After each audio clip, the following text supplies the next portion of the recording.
It describes the reaction to the news that David is now appointed king.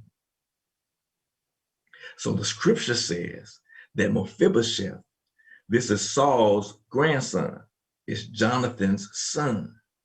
He's only 5 years old. That's a pretty big little boy. I mean, you're 5 years old, you can kind of walk for yourself. So, but she picked him up anyway.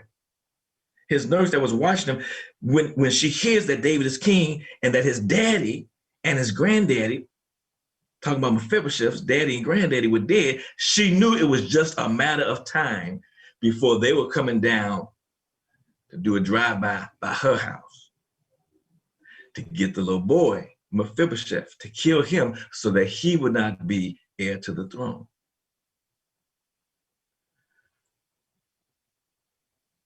So she picked up Mephibosheth and went to run and hide him. And in her haste to run and hide him, in her effort to do a good thing, a very bad thing happened. I want you to know that in life, bad things, trying things, unpleasant things, hurtful things can and will happen, even to God's people. But we have to learn how to get past the past. Some of us can't move forward with our lives because we are either still running or hiding from a problem, running or hiding from a hurt, or that thing that has hurt us. And so the word says he became lame, not in one foot, but in both feet. He was dropped as a boy and he remains crippled as a man. And now he is crippled for the rest of his life. He had to move in a few steps, one at a time, and with crude crutches, because he was dropped. He was dropped by somebody that was running from a problem. Somebody needs to hear this. Listen. He was dropped by somebody who was running from a problem, and that only compounded his problem. But he was still crippled for the rest of his life.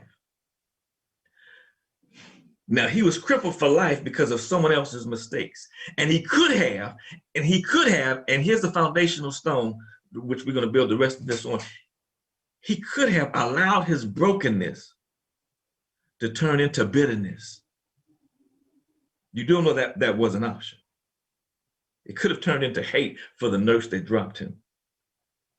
He could have whined and complained. He could have nursed his bitterness to the point that he hated her for the rest of his life. But instead,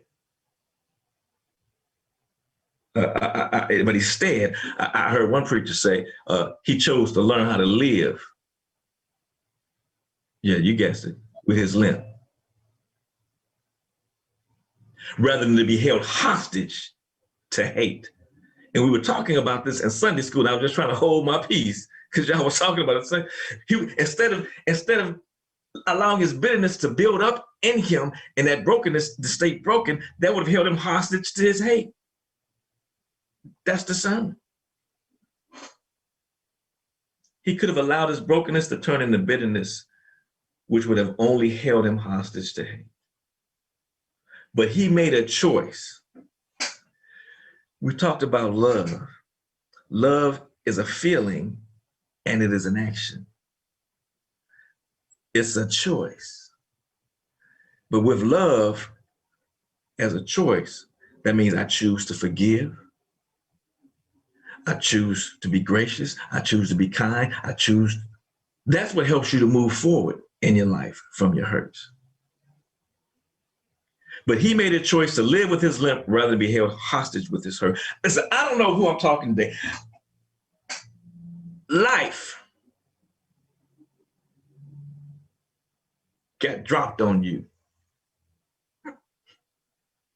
COVID-19 was dropped on you.